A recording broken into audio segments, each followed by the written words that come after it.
শ্রীকৃষ্ণ গীতায় একটি সূক্ষ্ম কিন্তু গভীর সত্য বলেন, হিংসা মানুষের শান্তি কেড়ে নেয়।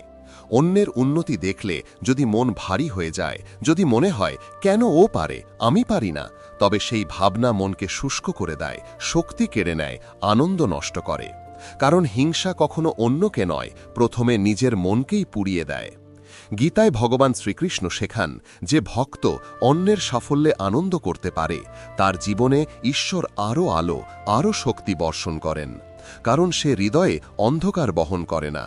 অন্যের অগ্রগতি হিংসার কারণ নয়, তা তো আসলে এক আশীর্বাদ। যেখানে অন্য কেউ সফল হয়েছে, সেই জায়গাটিই প্রমাণ, পথটি সম্ভব, আমিও পারব।